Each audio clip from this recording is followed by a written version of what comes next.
Pues el encargado de la coordinación de esta operación para traer a los murcianos que se encuentran en otros países es David Martínez, el director general de Gobierno Abierto y Cooperación de la región. Hablamos ya con él. David, buenas tardes.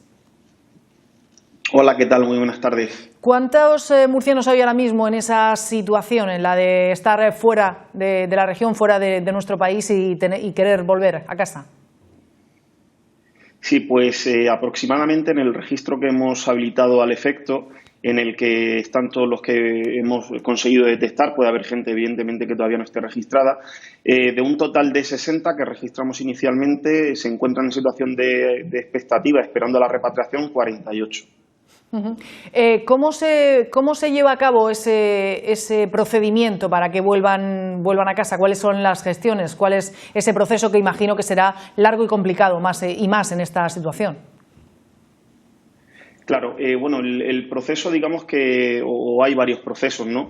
En primer lugar, lo que tratamos de hacer desde el gobierno regional es hacer un listado, un registro con estos murcianos que quieren volver y no pueden por las restricciones de la crisis mundial del coronavirus, que facilitamos, el listado que facilitamos a la delegación del gobierno para que llegue al Ministerio de Asuntos Exteriores y tenga en cuenta, identifique qué murcianos están deseando retornar y no pueden.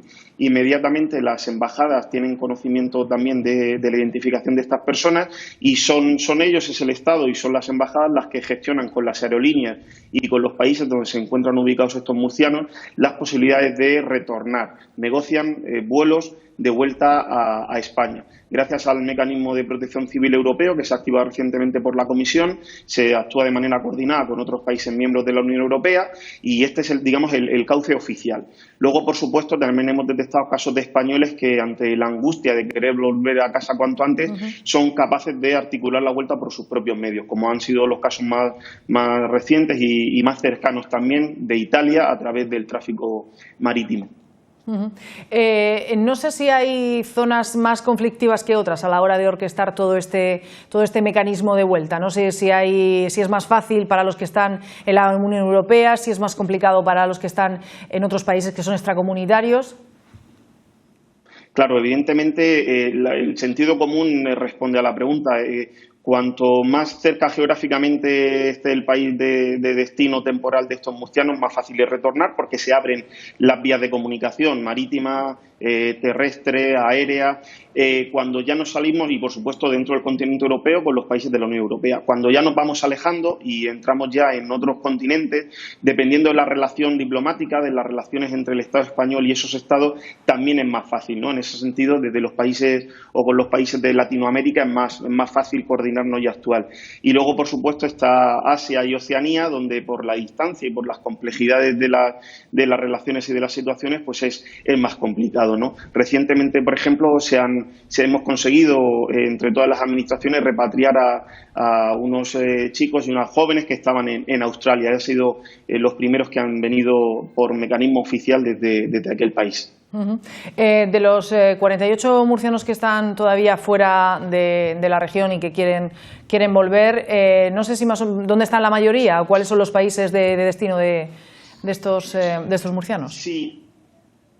Pues la mayor parte está en Italia. La mayor parte está en Italia y porque hay una cuestión que es evidente, son los estudiantes que participan en programas Erasmus, que están haciendo estudios universitarios en otras universidades de la Unión Europea y la mayor parte está concentrada en Europa y más en concreto en Italia. Y otros países donde ahora mismo también se aglutina una gran cantidad de murcianos es en Argentina.